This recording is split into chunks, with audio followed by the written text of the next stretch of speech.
Introducing Steph Mack. Power, strength, performance. Same girl, different mindset.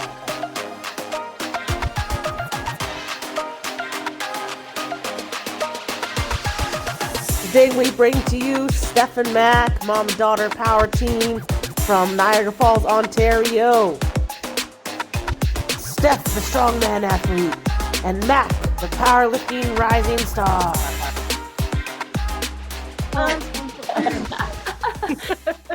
There you go. See, your mom, I think your mom might be funnier than you. You're younger than her. That's problematic.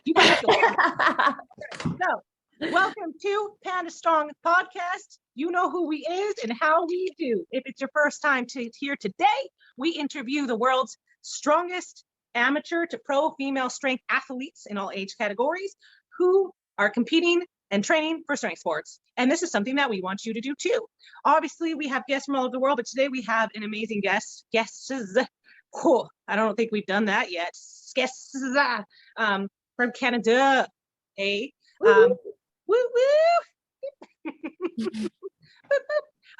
I'm your host, Thick Stephanie, and that's thick with the three C's in case you're wondering, because I am that thick, okay? There's the first level thickness, the second level thickness. Now I've had a second baby, I'm third level thickness, all right? I'm so thick that you could jump on me, I won't even feel it. I'm thick, okay? Fantastic the dancer. And you can find my dance and fitness challenges and tutorials on YT, IG, TikTok, YouTube by following and subscribing to my channel. And that's easy. Look for my name. I'm out there in the universe. You contact me through the DMs, or you can comment on my videos so I can assist you with your strength training goals. And today we are going to be discussing how to stay fit in the winter, especially us moms. You know, we got that pumpkin spice and our pillows and our thick robes and our thermal socks. We don't want to go nowhere. So we're talking about how to stay fit and some hacks to do that. Our guest today is Mackenzie. And that's spelled she's got a Z and a Y in there. It's spelled very cool. Her mom knew she'd be an epic strength warrior, so she named her in pre-advanced correctly with that. How does it feel to have such an awesome name? I'm just saying, especially with that spelling, Jersey worthy. To me, it's a little basic, but you ain't no basic black girl. You ain't no basic. Let me tell you. But spelling's cool. Yeah. Yes, and then your mom has the same name as me, which is just weird. Everyone just named Stephanie. I said her name's Stephanie too. And she said, of course she does strength sports and her name is Stephanie because my coach's name's Stephanie. My name is Stephanie. Oh, really? Yeah. Yeah. These Stephanies are taking over the world. You better watch out. We are. We're 90s babies, you know, we know shit. We've done shit. We've seen shit. Yep. We've mastered the shit. So we are the shit. We should actually make a shirt. So Stephanie's exactly. The shit. There you go. Next thing down the line. And you can find them on IG at so my handle is Same Girl Different Mindset, and both of us, we do have a joint page that we have. It's called Prodigy Strength Journey. Prodigy. And this is my little prodigy. Yeah, she's your little prodigy. And do you say yes, master, as a she says, okay, mom. Okay, mom. Fine. So anyways, these lovely ladies are current strongman athletes, and Mackenzie is an up-and-coming, growing power lifter. Her mom's a former CrossFitter, and I love the word former CrossFitter because there's just so many jokes with just in that sentence. It is really. I had a very interesting conversation with some random dude at the park yesterday with my kids about CrossFitting and powerlifting and Olympic lifting. He's an Olympic lifter, and he doesn't Olympic lift anymore because he's like, I just can't do any better, and then I just do powerlifting to be lazy. But then powerlifting is too boring. And then he was like strong. And he like on the down low shaded me. Like he was like, strongman's for certain body types, like strong to bigger people. And he's like looking up and down. He's saying this. I'm like, what the hell are you talking about? Yeah. Shredded strongman athletes, male and female, that are out there, like, and tinier people than you. I'm like, you cocky, you don't even know what you're talking about. I'm like, so is this your male way of saying in your ego that you're too insecure or weak to try strongman? I think so. Yeah. It ain't nothing to do with my thickness. Keep my thickness out of it. That's just rude. And then he's like, good luck in your competition tomorrow. And I was like, you're like low-key shooting the finger as you walk away. Yeah. Shut up. I'm gonna go home and eat chicken breast. Yeah. No, but it's motivation though, because I always know those eyeballs and those looks and what they mean. So I'm like, that's all right. I'm gonna smash it tomorrow. I'm gonna use your mama. I'm gonna get angry tomorrow, and I'm gonna use it for some games. PRs. Exactly. but haterades. So anyways, I know you've accomplished a lot. There's been lots going on since, I first invited you to come on the show. So I want you to tell our listeners a little bit before we get into everything, what's going on in your world, like with you, Mackenzie, with the powerlifting. I know you've been featured on all kinds of things and you're becoming so famous. So let us know, girl, where are you at with everything right now? So on my birthday, on August 21st, I did my first powerlifting competition, which I got my first records, which is the deadlift record for my weight and age. Yeah. And then the squat record, and then the total. I got that record too, which is national and provincial. Yes. So she set the Ontario provincial records for this year because there hasn't been any meets, but she also broke the national records. The girl who was holding them has been holding them since 2015. So wow, she broke them. And she didn't just break them, she crushed them. Like she beat them by like 30 pounds. Crushed it. Yes, yeah. Exactly. Yeah. Exactly. We had qualifiers for Strongman provincials, and then recently we just went to Thunder Bay for the Strongman provincials, and I placed first in that. And then in the next 2 weeks we're heading up to Alberta for Strongman nationals, and I'm gonna be the only teen there. So I love you so much right now. So in case you get mad at your mom, I'll adopt you. We'll work out in the basement. I have boys. It'd be nice to have a girl around. Anyway, you should have your names as Mackenzie the Crusher. yeah. Yeah. And then because I think you're stronger than boys your age, you should be like Mackenzie the man. And that's how you should have a recording made for you for when you step out. You should do it. Do it. I'll play it before she enters every room. Yes, Mackenzie, the man, the myth, the legend. Yeah. Breaking records and hearts everywhere she goes. Yes. Apparently that's the voice you need, like a grungy, Dr. Seuss voice. Yeah. Dr. Seuss storybook. That's That's what amazing. her coach always says, are you ready to go break some hearts? That's what he says before she does anything. If you haven't made someone cry, Mackenzie, you're not doing as much as you could. Okay. I expect crying at every single competition from people in the audience. There should be two types of crying that occurs. There should be, she's so inspiring. And then there should be, she's like, what against me? And like really, dance kid, like ugly face crying, you know? Yeah. No, we get it. Yeah. Yeah. Okay. My over expressions, it's like, how do you know you were a drama kid? Yeah. So like I said, I was wondering if you guys train in your own home gym. I've seen a lot of your videos and your photos, and you make some pretty badass content. So where do you train out of? Where do you handle your business? So I used to be like normal in a CrossFit gym. And then once COVID hit, I literally started like backyard, like working out, like barbell in my backyard. I had the best tan of my life because I was literally, working out in the sun. And then that September, she started showing interest in strongman and started lifting some weights. And I was like, what is going on? Like just, walking up to 155 pounds and lifting it up like nothing.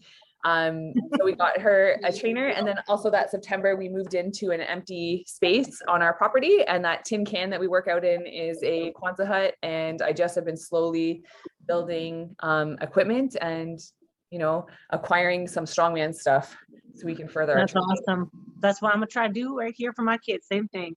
I figured out what you look like. There's this show, I don't know what it's called. And it's about like, one man, like polygamy and a bunch of wives. And his first wife is the one that you look like. I look like his first wife. Okay, I'll have to look it up. Yeah, I'm gonna post it. Don't worry. You're like, she's twins with her. Yeah, and now like that'll be your inspiration to leave her crappy husband and start lifting weights. And, okay. She's not down with this polygamy thing, and she loves him, and she's always crying on the show. Oh my goodness! This episode, I know it's very sad. You're like her twin sister kind of thing, but like the one who's achieving her dreams and strong, independent woman. You could be inspiration for her. I'll send the podcast link for this interview to her. Okay, yeah. Add me on Instagram. We can chat. Use my advice. So, starting at like the beginning, Mackenzie, Stephanie, what got you into strongman? So it's kind of like a progression with CrossFit. I was never a child athlete. So when I lost a whole bunch of weight, my brother said, Steph, you need to start lifting weights if you want to have any chance of toning any skin. So I started at a local CrossFit gym here, and I never got better at the gymnastics portion of CrossFit. I can't freaking handstand walk. I can't pull my ass up on a bar. Like, so that stuff was always discouraging.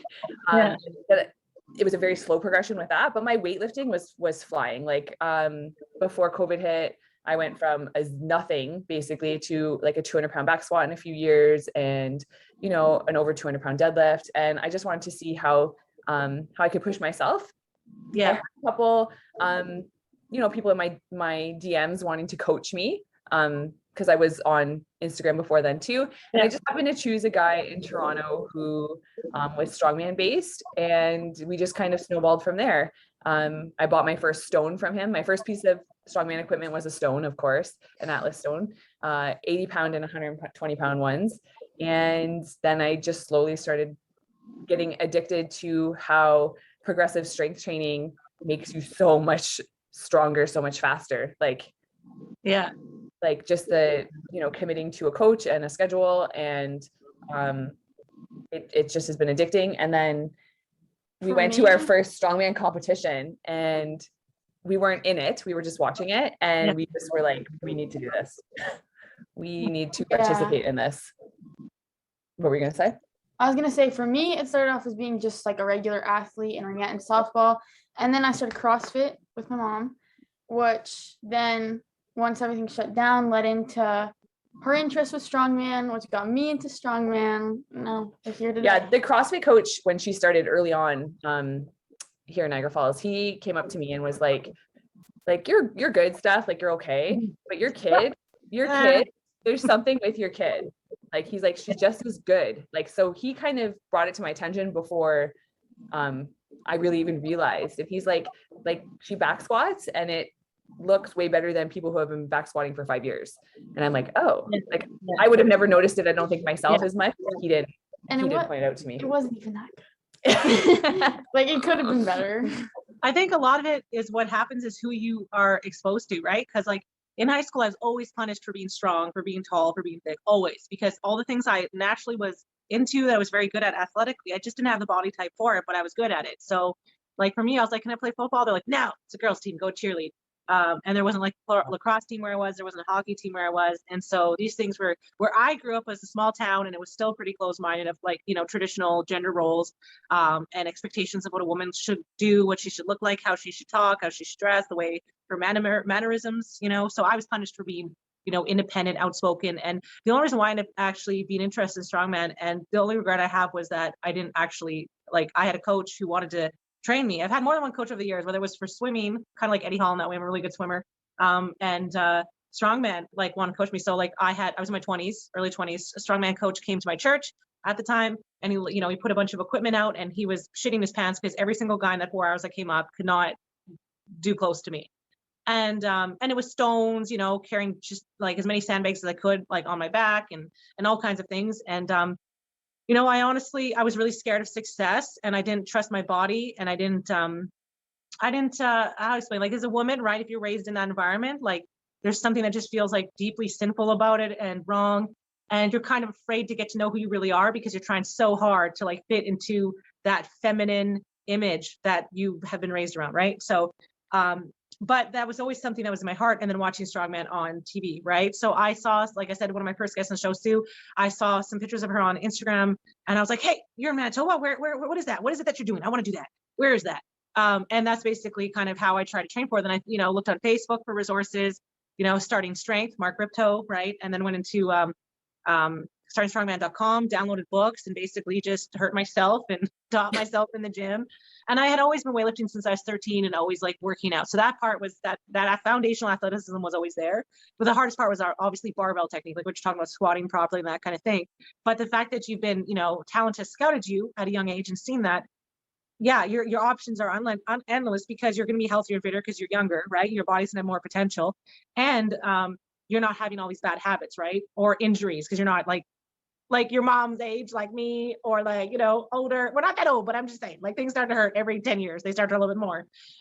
So there's like the potential's unlimited, right? But like what I'm saying is, I think there's a lot more women who could have the potential, young women, talented like you, if there was somebody who just like, they were just exposed to it. You know what I mean? Someone had just seen them and said, hey, you're pretty strong for a kid, you know?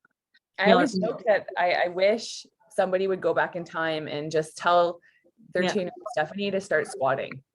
Like just go back in time and like how it could have changed my direction, my trajectory, how the barbell makes me feel now. Imagine if it would have made me feel that way as a teenager. That's what I'm saying. Like all the years of insecurity, all the years of body image issues, self-esteem, eating disorders, all of that entire miserable chunk of time could have been just eliminated. And it's a lot of wasted potential. So like, I'm really happy that you, being as young as you are doing this, because there's still girls from their smartphones are like, selfie check, booty check.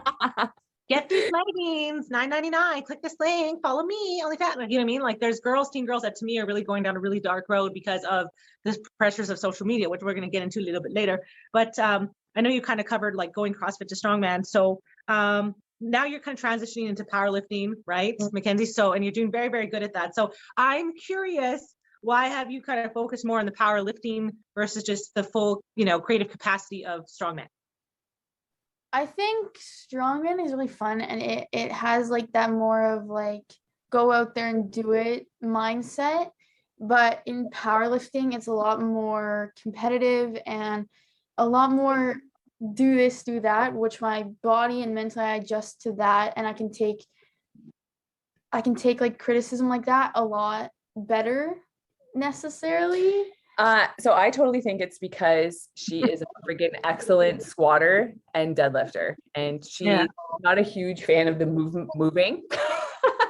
So I know people say like powerlifting is boring because it's, the 3 movements, but like she's such a good squatter, and like she's so strong with her deadlifts that you can see it, flying. And then her coach right now is a huge, huge influence in her confidence and in her her future. Like he is one of the top guys in Canada, and like he has said to me, Steph, I see like so much potential in your kid. Like if you keep with this, like she could have a scholarship to basically any school that she wants. Like if you stick with Damn. Yeah. See, that's what I'm trying to say. When I was a kid, like there was such a mindset of like, your only future is in like landing a husband, right? And being physically, sexually attractive to the opposite sex. And then if you somehow accomplish that, you would also have career success if you are physically, sexually attractive, right? And it all kind of went around that, not based on like, your book smarts necessarily, and specifically not for strength sports, right? And it's actually pretty amazing that things have opened up as much as they have and those opportunities exist. But yes, because there's not many girls your age doing this, you will be able to set like a tone, right? And that's what I'm saying is your influence from doing this is like very important, because you're going to have an impact on your generation, right? Something that your mom and me cannot do to the same extent as someone who is like, because you're closer to their age, right? So I think that in itself is a huge accomplishment. And anything you do now over and above is just kind of extra gravy and sprinkles, right? So, you're a trailblazer, right? And people think trailblazers like wake up and they're like, I'm going to trailblaze today. Because they've watched way too many like Spartan or warrior movies. But most of the time you just wake up and you're like, I like this. This is good. Yeah. And you keep doing it. And then all of a sudden you're like, whoa, I've accomplished things. Like, I'm pretty sure me starting this podcast was a brain part. Like I'd written it down, but me actually starting on the day that I did was like, I think I was lying in bed. I had a dream. I was napping around my baby. And I think he was like not even 2 months old. I think he was like a month and a half old. And I was like, you know what? I want to do a podcast, because I knew that there was like an area like of need, right? That I could do something with it to help people. And that's what I'm trying to say for you, right? Like this is just the beginning of like amazing things that are going to happen. Yeah. And I'm excited to see it. So, what is something that you love the most about competing in strength sports? Because you talked about how you have played other sports, right? And I want to know more about the teenage experience in school. There's so many things you could be doing. That's what I'm trying to say, good or bad, as a teenager, being distracted. So what has like led you? Because I mean, to be disciplined and focused at a young age is hard, right? Your brain's developing, your body's developing. There's just a lot going on. Yeah. So I think I really, as like being an athlete since I was young, it has helped me with the strength sports, take criticism and take not direct orders, but like say, this is how you do the movement, go do it. It makes it a lot easier when, as a young child, they were like, oh, you can do this in the sport and this in the sport, go do it. So my brain has just adjusted to being able to hear someone put out a play or make a plan or set something down and show me, and then I go do it. She has never been a normal kid. from Yeah. from a young age, like her sisters would watch movies at like 18 months. Mackenzie never actually sat and watched a movie till she was almost 4. Wow. She never she always said she wanted certain toys, but then we'd buy them for her and she never played with them. Like she's always been like, you know, almost like a little adult. Like I feel like she always has acted like for years. And the sports is something where she really excels. Like she came home in grade 1 and she said, Mom, they're going skating at school because they go skating with their schools. And I said, okay, babe. And she's like, I don't know how to skate. And I'm like, okay. And she's like, I need to learn. So I was like, all right, let's do this. So I found at the arena down the street from us, there was a come try ringette. And my friend said, you know, ringette is a great way for them to learn how to skate because they kind of forget that they're learning how to skate because they're focusing on the skills as well. And it just like, she just fell in love with it there. Like we put her on the ice and we're like, what the heck's going on?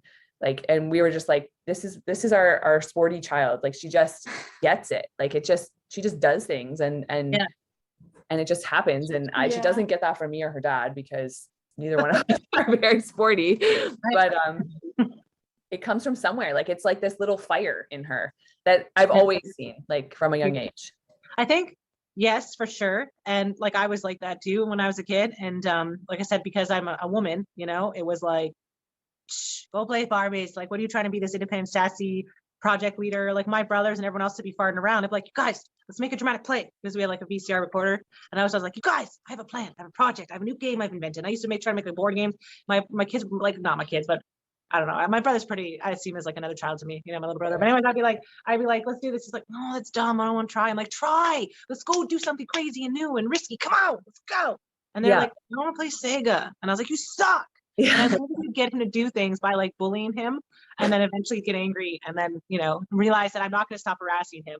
But it's so funny because he has a podcast too. And he's a gamer and he makes content and he makes like voiceover. So he does all like that's what I'm trying to say about when you're at a young age, right? Like it's innate in you, right? Like it's, you either have it or you don't, you know? Yeah, no.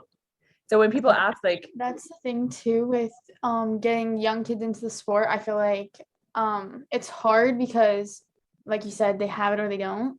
So for me, I know it sounds difficult, but it's true. As there's somebody who's taught dance for a long time, like there's a base level you can get everyone mostly to, unless they have disabilities, other challenges. But then there's definitely like someone you see a kid and they're like, just like, you know, if I had them on a bar for gymnastics and they're just like backflipping, I'm like, okay, you know, like you're magic. Yeah. It's like they have like a magic quality to them, right? Yeah, and there's other kids where I say 20,000 times different ways and they're just not getting it, or they're just not like, they don't have the mental discipline. And I think a lot of that has to do with like your innate nature gifts and interest, right? If you're interested in something, you'll be like way more focused in it without having to force yourself to be focused in it. You know what I mean?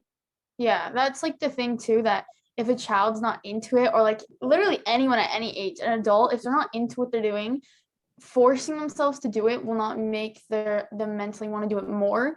It'll make them want to do it less. So if you don't have an interest in what you're doing, it'll be harder to do it in the first place. That's a good thing. Like parents who force their kids to like dance and different things, and then they just end up hating dance. They just end up never pursuing it as a professional gymnast because they have the skills and they could do it, but they don't have the motivation. And so it's like whatever you physically want to do with your body that makes you happy in terms of sports, you should do it. And it shouldn't matter, you know, like. Let me tell you, this child was in dance for a little bit and it was hell. She was like, I don't see it. She was like, honest. She cried every class. I had to sit there and hold her hand.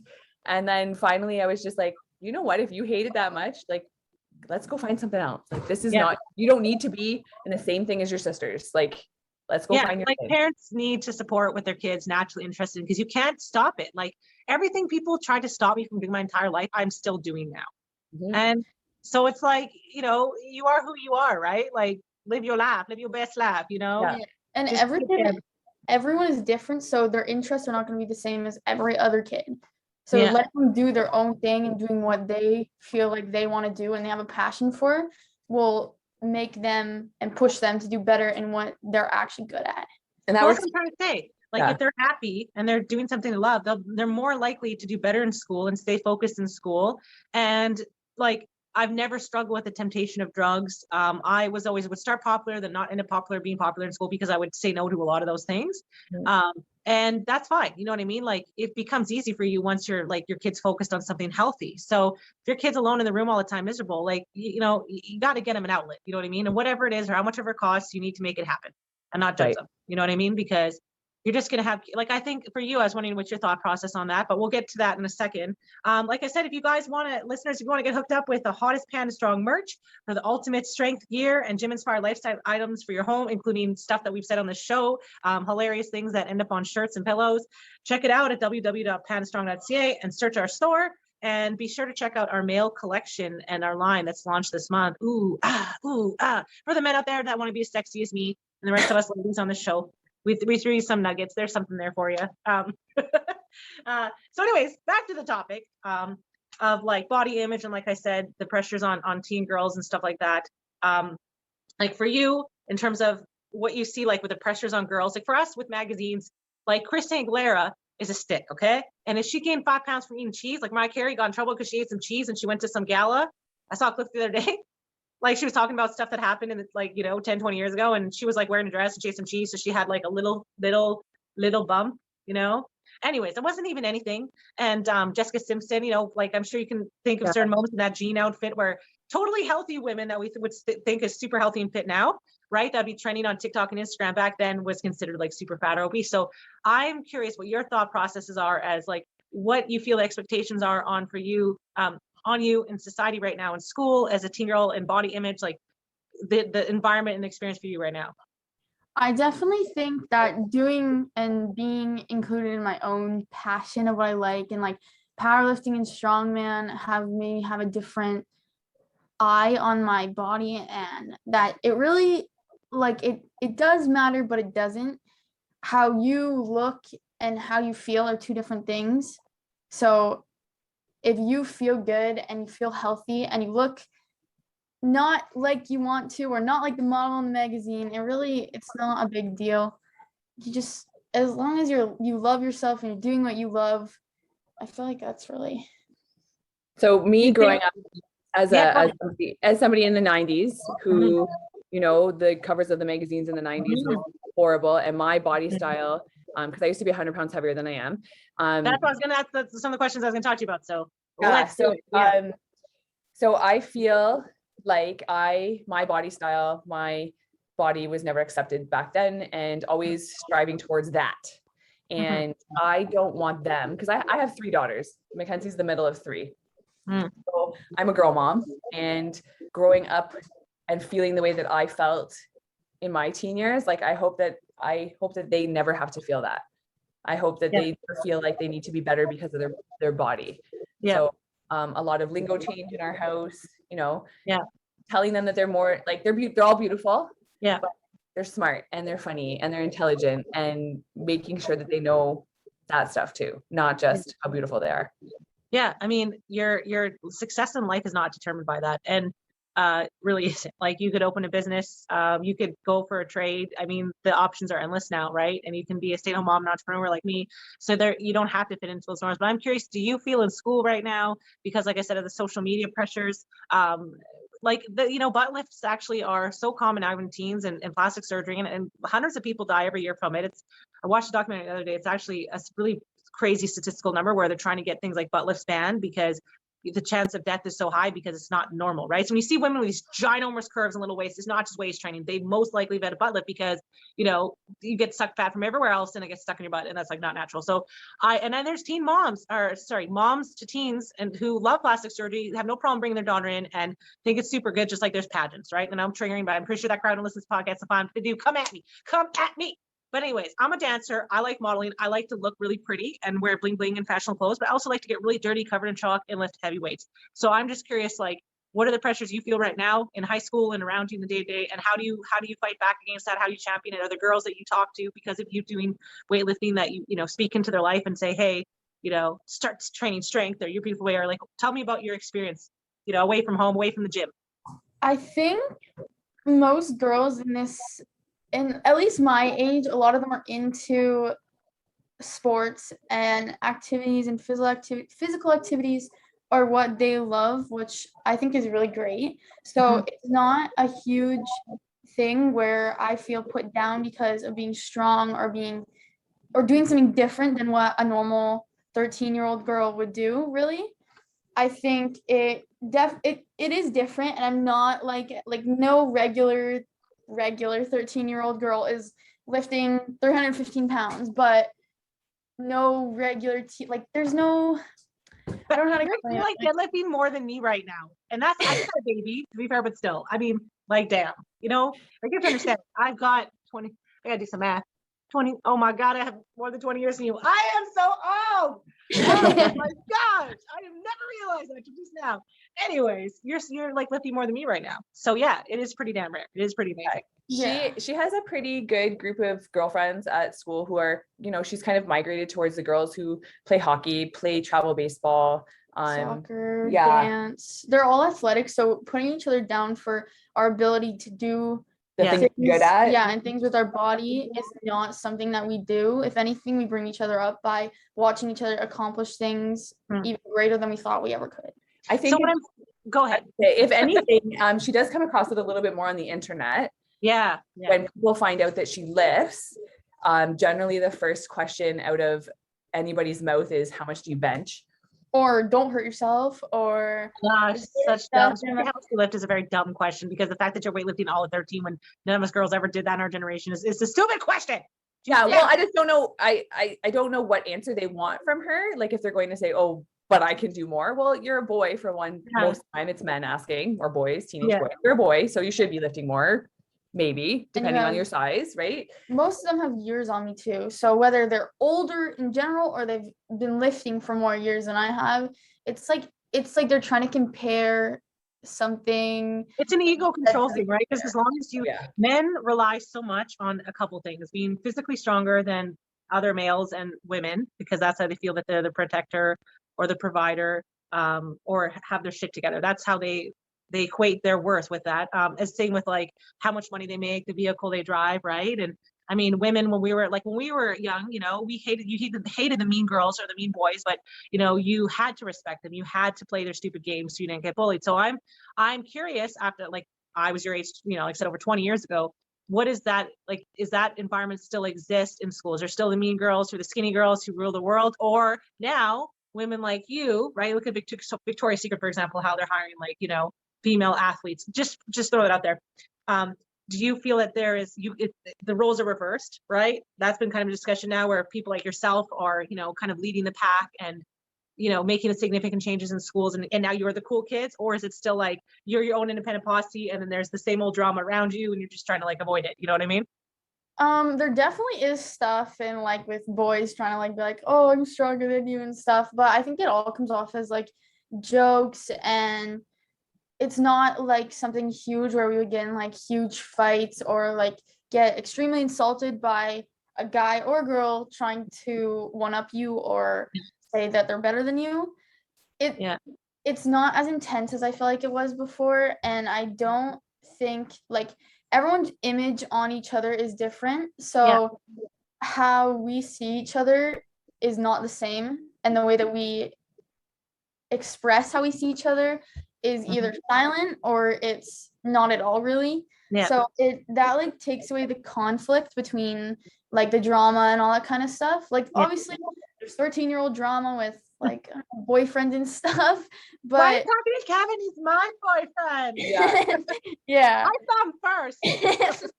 I've been touching him on for 9 years, Sandra. You knew that when I had braces. Mackenzie is very well liked in her grade too. Like, I think that you know, personality wise, like, you're generally nice to everybody, and like her teachers have good things to say. So I don't think they have the same stories as I do. Like, I've told them about how I was picked on and the names I was called. Like, we've had open conversations of, you know, how when I was 12 years old, I started secretly binge eating.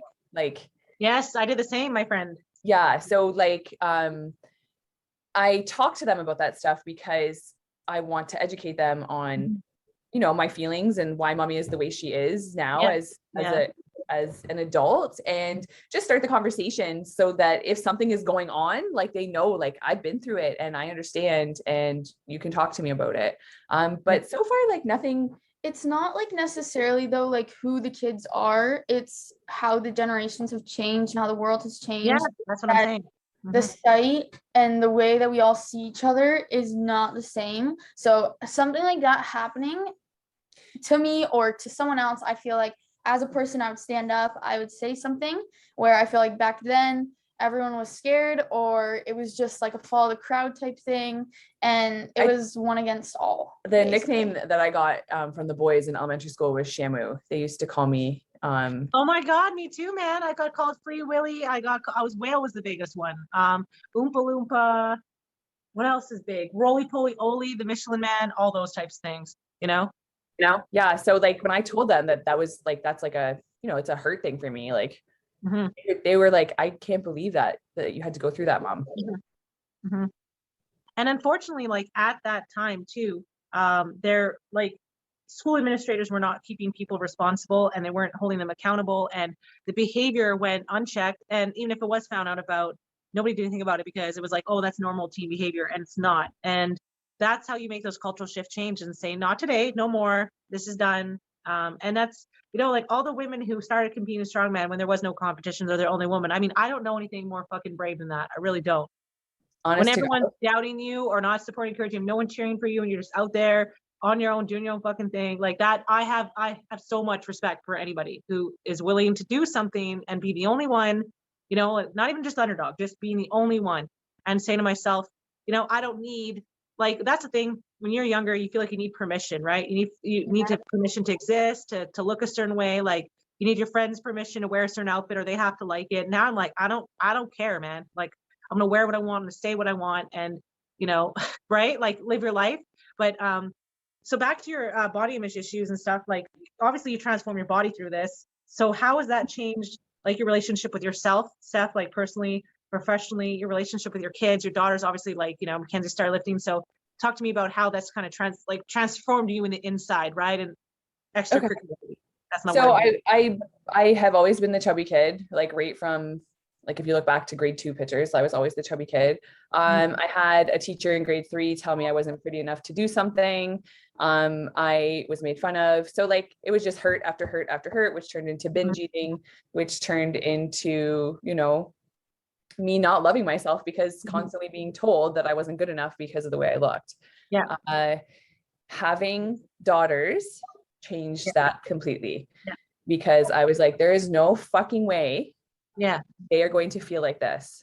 The weight loss, I think, was more of me finding myself rather than anything. So I thought that I just wasn't comfortable in my skin. It had nothing really even to do with the number.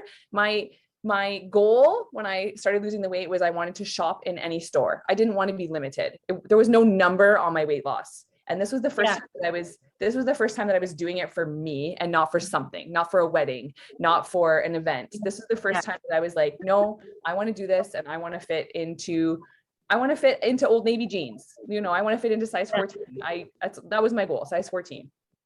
And then it happened. And then I found the barbell, and then like it has become a whole different journey since then, because you don't just lose weight and like self-love comes like that doesn't. That's a myth. That's what I'm trying to say. It's like when you see images like that, it's a lie. Yeah. It's a total lie. Women who are thin and super, super like crazy stick thin, like there has to be a transformation in the mind, heart, and self-love, unconditional love, like a change within like your inner image of yourself. Do you know what I mean? Regardless of, because you won't find happiness. I learned that too, Yeah. And I think it was just a process of me doing the hard shit and succeeding. So the confidence and the transformation has built through that more than anything. Yes, I lost the weight. Yes, it's hard. Don't ever let anyone tell you that it's easy. I've maintained for 8 years. Do this little keto trick and this little fat burner. There are no tricks. Eat bananas and drink water and crunch a day and get those naps, honey. You should see people's faces when people are like, what's your secret? And I said, there is no secret. There is no secret. There is no secret. I am consistent as fuck. Yeah. And I work really hard. Extra time. Yeah. so many shirts coming from these shows. It's amazing. You know, I never have to sit there and creatively think. They got you guys, you know? Yeah, no. I'm consistent. Like if you look at my journey, that's even when I have a shitty day, a shitty food day, or you know what I mean? Like I have treats, like I just jump back on the bandwagon. And that was the huge transition with why I'm successful this time as opposed to last time. Mind you, I am 30 pounds heavier right now than I was at my lightest. I've been weight training for about 8 years now. Like since I lost the weight, I've been weight training. And, you know, at 155 pounds, I was a size 12. And right now where I sit at 185 pounds, I'm still a fucking size 12. So yeah, no, exactly. The weights, matter. Yeah, no, it doesn't. And like, see, for me, for this fall is like, and when I keep, and I think I'll always mentally battle the whole eating disorder thing, because there's always gonna be triggers in life. I don't struggle with the food anymore because I like healthy food. And because I've used myself with supplements and fat burners and diets, like my stomach can't handle that anymore. So like, I don't like physically feeling like shit. So I don't struggle with that. It's the only time I struggle with self-doubt, like in terms of like the looks, because, you know, I want to be like at a certain physical, abilities. And that's what motivates me, is like just being like, I'm like, I need to be consistent and keep doing the right things. And I just want to be able to physically do things I want to do and not worry about the way or what I look like. You know, that's why this summer I wore like I had a lot of stares on the beach. I had compliments, but I had a lot, like I'm talking crowds of people staring, because I was wearing like I don't know, it's called like a surfer suit, and it's like shorts, and it's something typically really skinny girls would wear. And, you know, I bought it so I could canoe and swim with my kids and not worried about, you know, a wedgie, a swimsuit bikini wedgie, something I feel comfortable and sporty, and that I could run on the beach or in the water with my, just like, you know, be sporty and feel fun. And that's not normal. Like they weren't used to seeing that. Right. And so it's like, you have to get comfortable in your own skin of where you are now and today, so that you can achieve those goals. Like self-hating is not going to get you where you are. You know, you just have to keep doing the right things and hope for the best. And yeah, you may never weigh what you want to weigh. You may never get down. Like that is the truth of things. And that's okay. Like that's okay. There's nothing wrong with it. If you're eating healthy, you're exercising, and you most importantly have self-love, you know, you know what I mean? Like the things in your life that you want to have outside of your weight are there. That's what, to me, that's true health, right? Because you can be skinny, and if all the life things in your life are stressful and horrible, and you're not where you want to be in a relationship or in your career or your friendships or whatever, then what is skinniness to you, right? Yeah. Like at the end of the day, health first, you know, but like you said, it's just, you didn't want to be limited. You want to be able to do things. And that's how I feel about my body after having kids, right? Like, I don't want to be feeling like broken and disabled from it. Right. So me hitting the barbells this time around, it was like, I have no idea what's going to happen. And, you know, I couldn't get off the bench. I had to roll off the bench because I literally was that weak and had that low mobility, and I could barely squat even with a box, you know. But, you know, there's times where I was in pain or I hurt myself and I stopped for a while, but I was like, I'm just going to keep getting up. And that's consistency, right? It's like, just keep on the eye on the prize, no matter how long it takes, you know. Some people it's going to be 3 months, a year, like, you know, the progress, you don't have control, but overload, like I said, progressive overload will work. It's just a matter of time, you know? And people always say like, where's your motivation from? And I was like, that motivation left a long freaking time ago. Oh, yes. There are days I go out there and, you know, there's days where I'm like, I wish I could just eat whatever the fuck I want to eat. Like, I know. It just, my body does not work that way. Nope. Mine doesn't either. I can't. So, you know, the motivation left a long time ago, and I have goals and I have things I want to do, and the dedication is kicked in. Yeah. And these guys see it.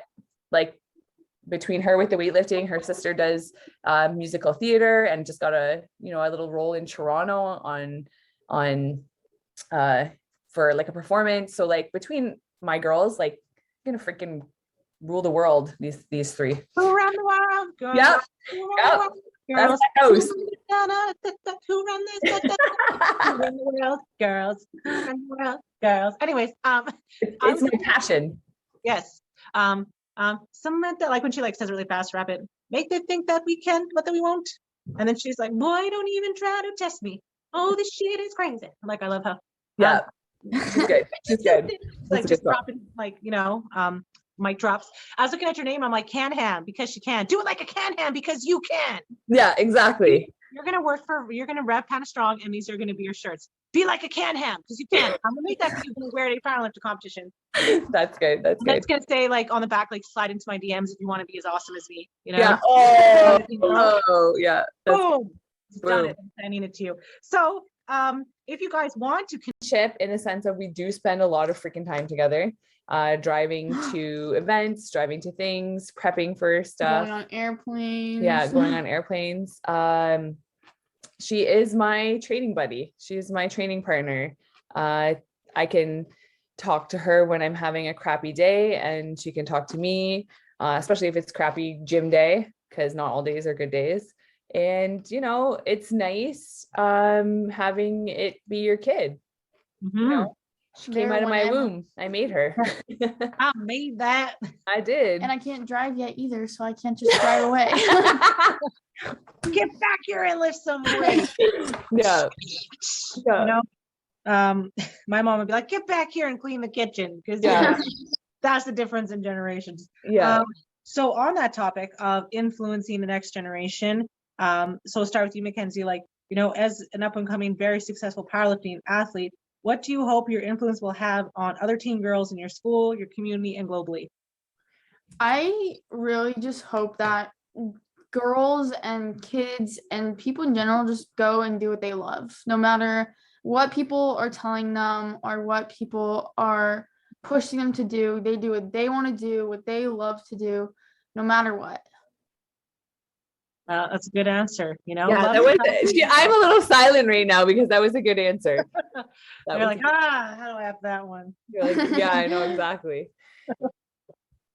I hope that she influences the next generation, or that there's girls out there, you know, kind of watching her and saying, hey, like, maybe I want to try that. And maybe they won't try it right now, but maybe they'll remember in a couple years when they're at a gym and they're like, I remember that 13-year-old and she was deadlifting 315 pounds. And maybe it's something that I want to try, or to just go out and try something new.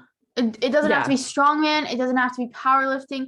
Something new to make a difference, to inspire people to do better, to inspire yourself to be a better person as a whole. Just go out there and do something. Just do something. Yeah. Do it. Yeah. I don't want to do it though, because Nike's going to come after me. No, you're right. You're right. I don't have the kind of lawyers and finances. You'll have to bail me out. We should call it the Stephanie Fund, and it's literally just the Panda Strong Family Fund or something. They're like controversial shirts that I make, and then there's a possibility someone at some point will come after me, and then we'll have a fees already set aside.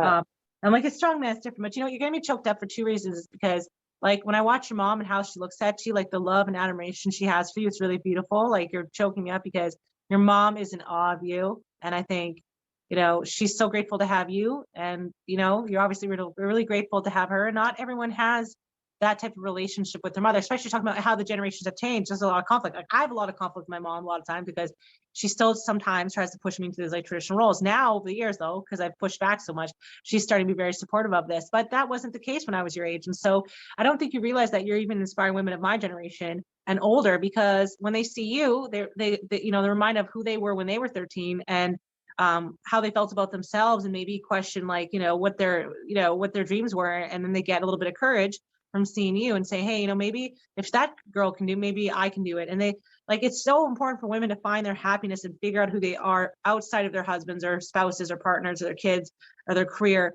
find out who they really are, you know. And there's that little girl inside of all of us that for some of us is more healed or broken or whatever, but there's a place, and there that we've, you know, pushed down things that have happened and we haven't dealt with it. So I think, like, you don't really find true happiness regardless of how much you travel, how much money you have, like who you've had sex with, like whatever things people tell you, right? Like being Instagram popular, whatever, tell you that that's gonna be happiness. Like outside of all of that, it's like really finding who you are. So I think that you're inspiring a lot of women of all ages to say, hey, if she can do it, then I can too. I mean, you've certainly inspired my deadlift. When I saw your deadlift, I was like, I need to go down to the gym right now. I need to go work out. I mean, dang. So what do you, like, Stephanie, what do you think for other moms watching this could learn about the benefits of training for strong, like strong sports, same thing, strength sports as a duo, you know, for moms or, you know, like families who are wanting to be fit together, want to get into this together, like, it definitely, strongman specifically, even powerlifting does have like a community aspect to it. So it goes beyond your own gym and beyond your own family. You start creating like another type of family as well. But as far as like what to say to those families is that, you know, strength is transferable everywhere. You use strength every day in your life. Like somebody who wants to get stronger for different reasons, not like me who wants to like lift their weights and push themselves on a barbell, but even somebody who wants to gain strength because, you know, they don't want to lose the ability to walk up the stairs like an older person, or somebody like my mom who just battled cancer this past year. She's been training in the gym, just doing light things. Wow. And you know what I mean? Getting one, getting her confidence back in herself, and two, she is, you know, just out there working her body. She's not pushing heavy weights. She's kettlebell deadlifting, you know, 26 pounds, but she's out there and she's trying. And wow. I just think it is something that goes over like a much broader spectrum than people realize. They put this strength thing into a box, and I don't think they realize how much more it is. Yeah, exactly. You're right. Wow. Like, what was I going to say? It's, do you think that she, you know, started lifting weights and has recovered from cancer and fought it and is winning because of seeing you lift weights? Like you guys, like that had an influence on her to start doing that? So she always was like a gym bunny. Like she's been going to gym since I was little. Her body image isn't the greatest. So I try and I changed again the dialogue. It's something that I make a conscious choice of changing the dialogue with her as well, and you know, bringing that to their attention as well. Like, this is the difference. This is what mommy came from. But you know, she is an inspiration because as much as she doesn't think she is, sometimes she is a fighter. She was the main breadwinner in my house. You know what I mean? She always tried to stay physically fit. And was she perfect? No. Am I perfect? No. But, you know, having her as my example of doing the best that you possibly can definitely is the reason why I'm where I am too. So like, I mean, like even a negative experience with your parents in life, you can turn into a positive, right? Like 100%. So like, obviously like your mom's body image affected you. The women I was around always had poor body image, and that affected my body image, you know? But my mom was a fighter, you know, she's a single mom and she went through a lot of stuff, and I had to fight to survive, you know, just like my mom. And that built a warrior in me, you know, and sometimes, you know, warriors struggle in silence, and, you know, we go through things at times like memories, you know, but at the same time, it's like, you know, your same thing, that's your kryptonite, your superpower, right? And it's just a matter of like controlling, releasing from yourself the expectation that you always have to smile, right? Like when I was younger, I was taught as a woman, I always have to smile and fucking happy. Like my face would be physically exhausted from like every day. Oh, yes, teacher. Yes. And it's okay to like my driver's license pictures are not pretty because I'm always like super miserable, because it's like my absolute resting dead face is either floop, second chin, you know, like when the camera's like this and you're lying down, or it's just like, or I'm like looking at my kid, like, can you not, you know? And then there's a smile. Then I freak myself out when I really have to really smile now, because I haven't forced that on myself anymore for so long. Then when I get really happy or smile, I'm like, whoa. And even I remember when I would do that more, like even in the gym, when I used to work out, there was this expectation you had to wear makeup, look a certain way, sit a certain way, be pretty for the boys at the gym. So just that physical, like I remember when I started training for Strongman, just releasing that mindset of I have to look a certain way or act a certain way in the gym because I'm a woman. That was actually really hard. That was actually something I had to like overcome regardless of my weight. You know what I mean? So yeah, it's what I'm trying to say is like influence is good or bad. You have to find like your own identity, your own self-love, and have those dialogues and conversations instead of hiding it. Like question, like, why do you feel this way about your body? Why is it when it becomes fall or winter, you feel like you have to, you know, really push hard in the gym and go like, why do you have these timelines and this, like these patterns? You know what I mean? No, I get it. Yeah. Mackenzie's like just chilling. You're just chilling, just hanging, just being a queen. No big deal. So on that subject, now that winter's around the corner, you know, and like I said, people are feeling the pressure to get fit underneath that parka before the next spring comes. Are you okay, girl? You're choking on cucumbers. I'm joking. Not doing white girl thing. She's eating cucumbers, people. I told her, what do you do? You eat protein bar, you protein shake, go eat some chicken. Now, she's eating a cucumber. Why? I need another one.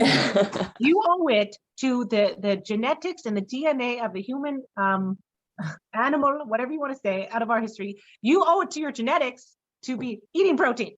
Okay? You have a superpower. You must take care of it. Okay? I don't want to see another thing of cucumbers in your hand. The next time.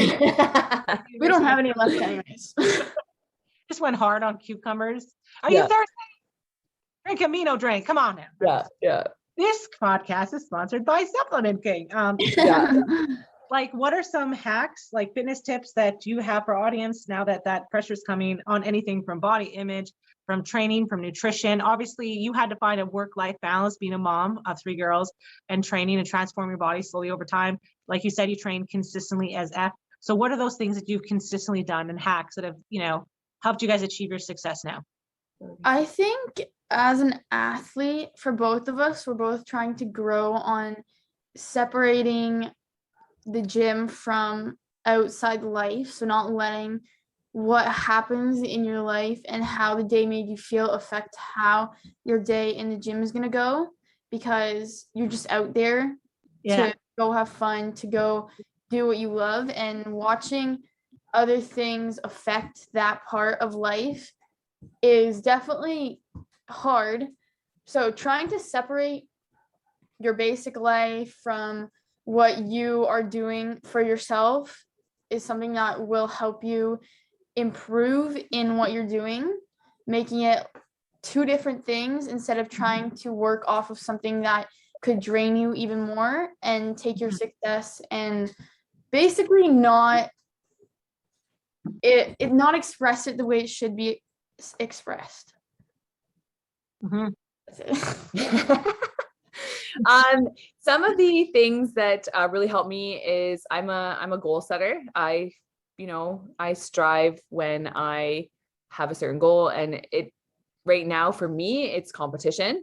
When I have that next competition going forward, it really helps me push towards, those days that I don't want to be out in the gym. It's like, but you have to get out there, you have to do it. Making sure that your goals are not negative though, and pushing yourself into the wrong mental state is very challenging. So like her goal is to compete and to do good in competing, which is it's a very healthy goal because it's generalized. So you're not setting too high of expectations to yourself. You're just saying you need to work up to this level, and because I'm going to win nationals as a masters athlete. That's my goal. Which is a general. It's a general. Listen, this is your shirt. I'm telling you, come up with a full expression, okay? Yeah. Okay. So do it like a can-ham. That is literally the shirt, and I'm sending it to you, and you better wear it. Okay. No, because in 3 years I'm going to be a masters athlete, and like when I started Strongman, I was like, my goal is to win nationals. Like that first year that I enter, that's my goal.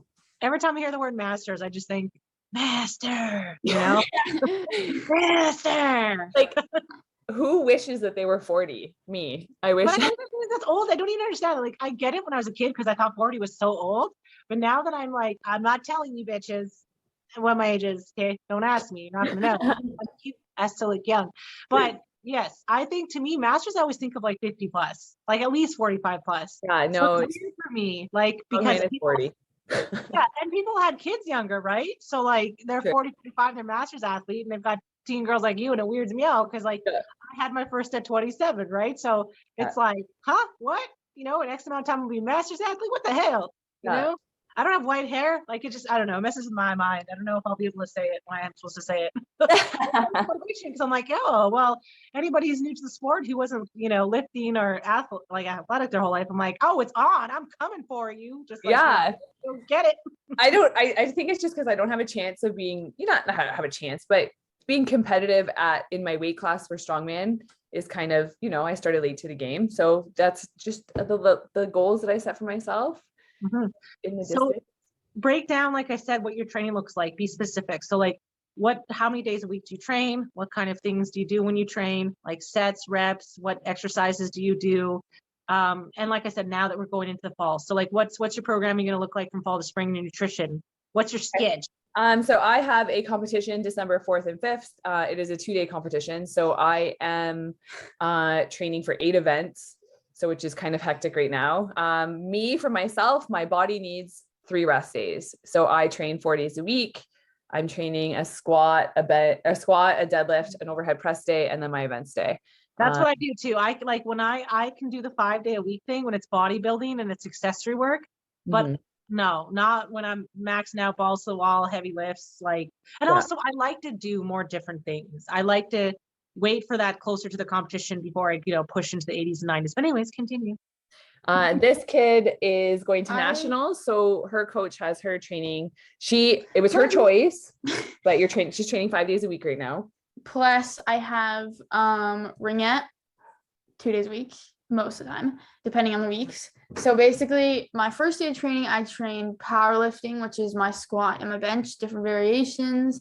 It's usually, right now we're working up to a max because we're closer to the top of like the end of the program.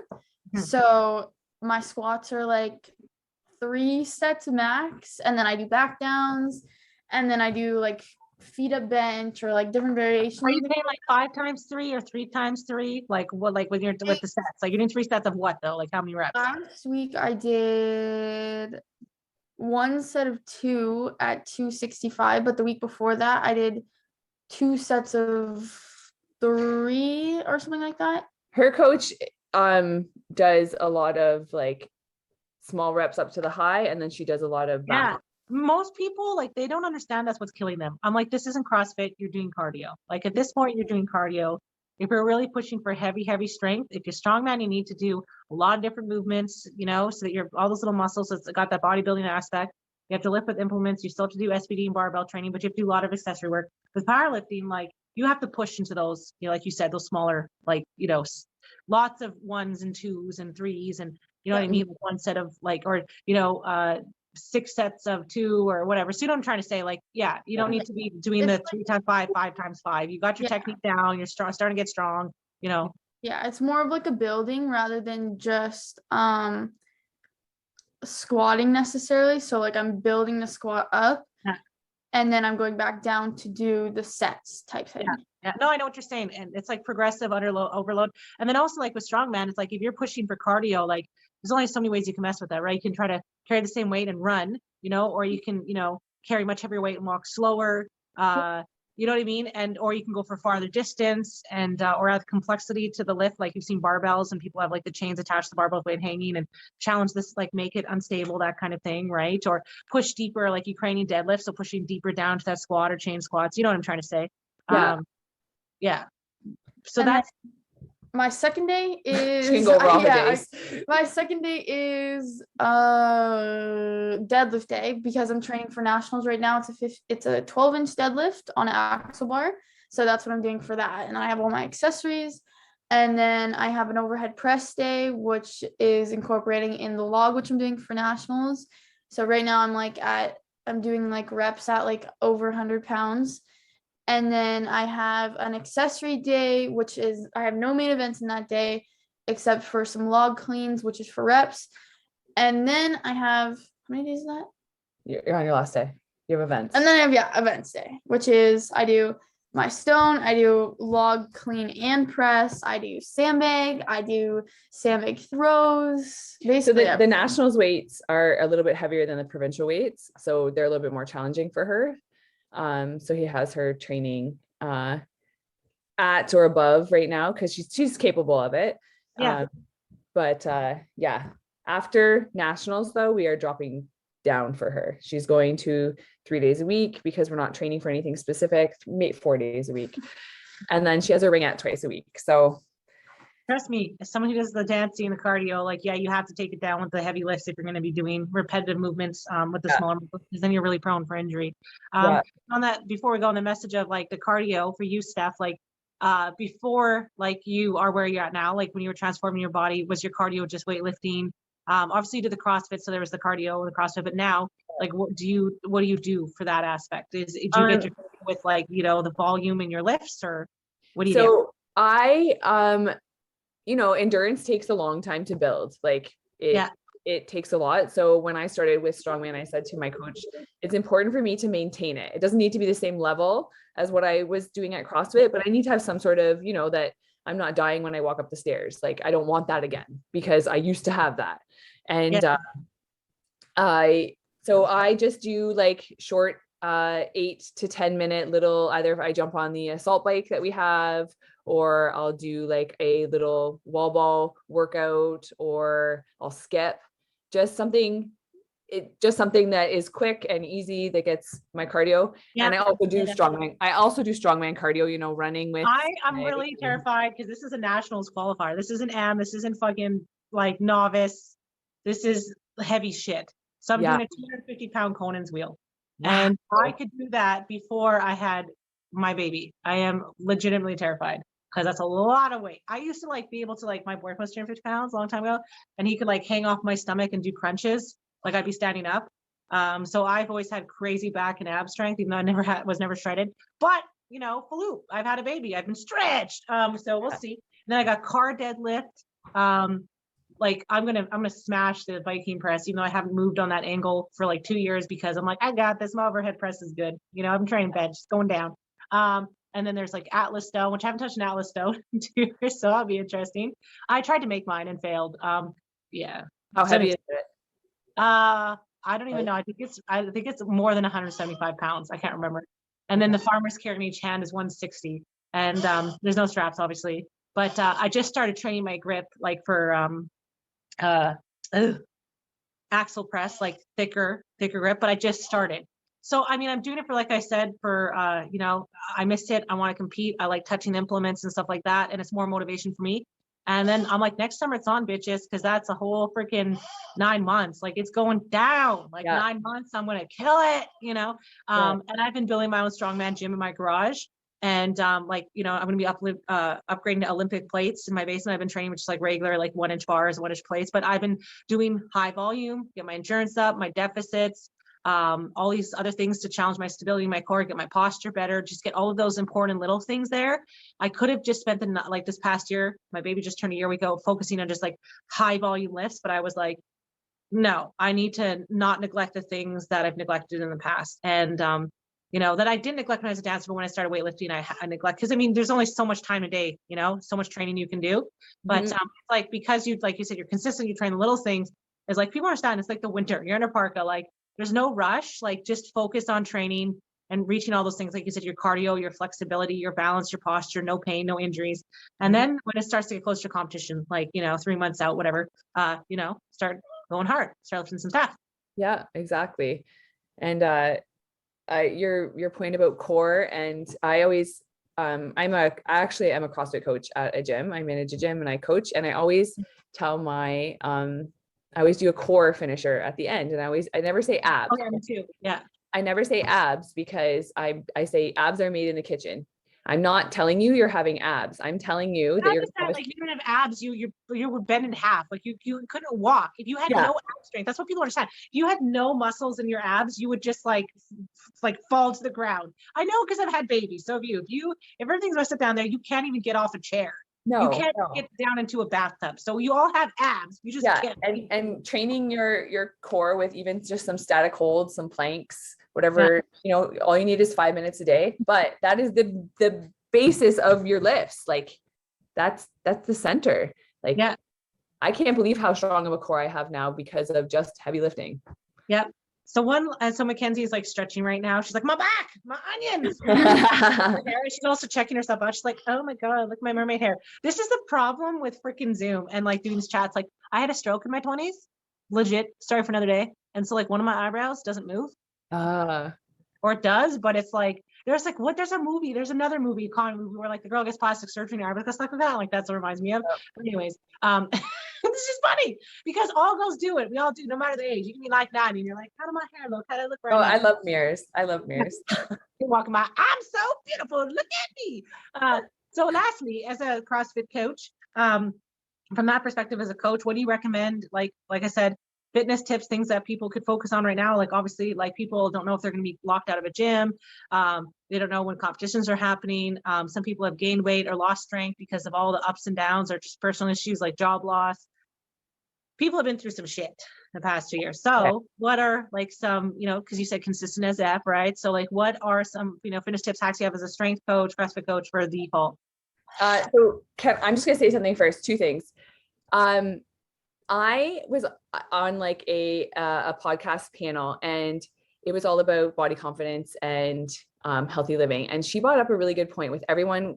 Everyone keeps coming into the gym and saying, I've gained 20 pounds. I haven't done anything for a year. Yeah. I'm like, okay. We need to change our mindset about how you're approaching this.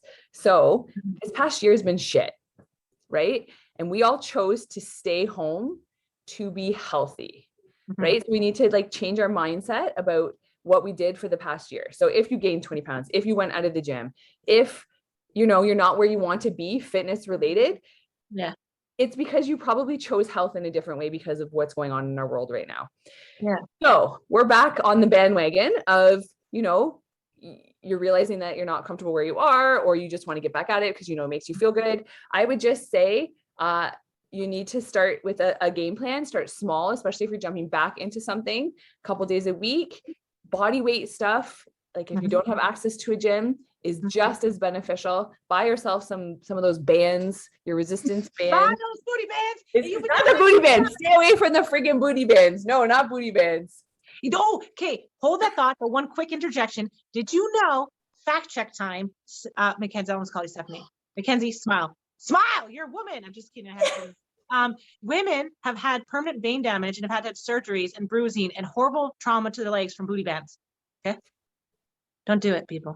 I wish bands going back to on the barbells, but booty to your butt lifts, and they're butt lifts on the internet, and they're like, I do this with the booty bands, and I'm like, no, you don't. Just admit that you freaking had a butt lift. You're lying. You made it for this video. We know that you're doing machines and dumbbells and other stuff in the meantime. Yeah, just squat. That's all I have to say. No, you want a butt, just squat. Start squatting. Except for me, like I have a lower ass that's like gone inwards, like it's Nacho Libre style. Like if I flex my ass, like it goes all the way in, like it disappears. But then when I bend over, it's huge. Like I accidentally knock my kids over all the time. Like my baby walking by, he goes flying to the fridge. So so I do sumo squats because it's really weird. I'm actually stronger in sumo squats than conventional, even though my lower ass is small. It makes no sense. But it's helped me to, so now I've got this kind of weird addiction for like, instead of like, I like making fun of myself in that sense. Like instead of like trying to work around it or like be in the mirror and wear Spanx and be ashamed, I'm like, and squeeze, and I just like squeeze the booty and go for like these weird, uncomfortable angles. Like some of the shit I do at gyms, I'm like, this is very much a skinny influencer TikTok girl thing to do that I'm doing right now. Big bitches like me don't do this stuff, but I've been doing it. So some of it does work. Yes, you can accomplish great things with sumo squats and like bands, resistant bands, and just pulses. People really underestimate pauses and pulses. Yes, slow motion. We've been doing a lot of pauses in CrossFit, and they've been asking me why. And I said, because it makes you stronger when you stop, when you're in the movement. Like it literally makes you slow down. Yeah. Like when you have to, like when you, like I used to be a competitive ballroom dancer, and like when you have to like slow that down and somehow balance each other's weight and move, that you don't have gravity and momentum and motion, like those quick twitch muscles, and you have the exact same movement, and it's a simple movement, like a cross step connect. It's not a flip. You're not throwing up your partner. You're not dipping them, just a simple crossover. Or you dip them in slow motion. They've got to hold their weight basically in a plank, right? Above the ground, like reverse plank. Like, let me tell you, you know what I mean? So it's like, there's nothing wrong with doing slow. There's nothing wrong with doing less. Less is more. That's what I'm trying to say. Like, for me this fall, I'm just trying to like focus and rejoice and meditate on the little things. And that's like my whole motto for this fall. It's like, good. I used to always been like, go big or go home. But even with the podcast, what I'm learning and with my brand is just like, it's all these little moments from the podcast. It's all these little things that are happening kind of naturally, organically, that makes life beautiful, right? Versus like, I got to be the next influencer and I got to look like that. Like, just live, girl, just do you. Don't worry about that. Like that's when, like with my own personal Instagram, when I started being more myself and, showing the nitty and the gritty and the pee pants and the stupid dancing and I feed myself lifting in basement by myself many times. And I'm like, this, because most of the time I don't want to go up my stairs, like 3 flights of stairs to go pee. And I'm like, I can get another deadlift in. And then I'm like, oops. Around. So and then people are like, I don't know, people just flock to you after, like when I started being myself more. So like, Be yourself. That's another movie. Like there's like a teacher. Be yourself. Do it like you can, ham, because you can. Also be yourself. Steph Mackenzie's like, I got a song you ain't got. Yeah. Maybe if I rap it, you'll like it. You know. Oh, I just gotta add the yeets and the skirts in there. Yeet, skirts. Stop that. Hold that. What'd you look at me like that for? I named one of our competitions off that song. Did you? That's funny. Yeah. Well, because strongman, you're yeeting things. You are. Dropping that, holding that, it made sense to me. But yeah, if you want to connect with Steph as a strength coach, like I said, hop onto our Facebook group. If you are yourself a strength athlete, coach, personal trainer, or fitness instructor, apply to our elite athlete sponsorship program.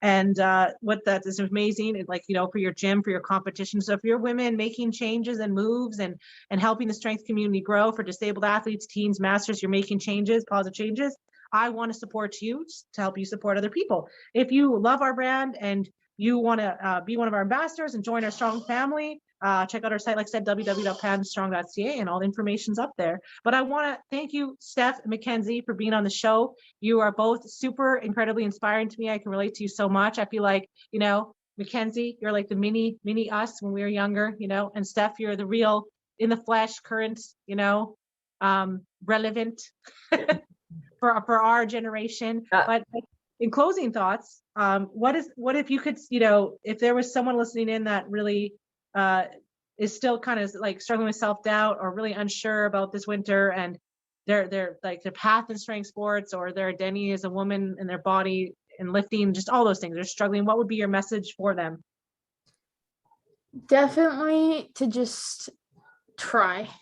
Most definitely just go out there, try your best, do your best, whether you're not going to be as good as the person next to you, but as long as you're doing as good as you mentally and physically can, and you're trying to, whether it's in your strength sports or anything that you're doing in life, I think that you will excel your own expectations and you will succeed. And kind of building off that, like, time is limited and time is short, and start today and get on it. And tomorrow is not promised. So do what you can today. You only have one life to live. Yeah. So we're gonna sing a song now too. Yes. Now I gotta think of a song. Yes. Express yourself. Maybe a song. I don't know. Yeah. Get down on it. Get down on it, because you can do it just like the can-hams. Yeah, that's so funny. But like I said, if you do want to jam out to really sick beats, check out our Spotify playlist, Pound of Strong Cardio and Pound of Strong Strength. And if you're listening in right now on Apple Podcasts or Spotify, please like, share, give us a review, give us a 5-star rating, because that helps us show up in algorithms to help other women. And if there's anyone you want to see on the show, take a comment, let us know. And like I said, thanks again for being on the show, you guys. Loved having you. And, I keep posting your amazing success and progress. We can't wait to see what you're doing, winning the nationals. I see it. The power is within you, Mackenzie. Yes, exactly. And don't forget to tune in, you guys, for our next show. If you're not too sure who's coming up, like I said, hop onto our Facebook page or Instagram. It's all there. Thanks again for listening, and have a great day. Get down on it. Get down on it.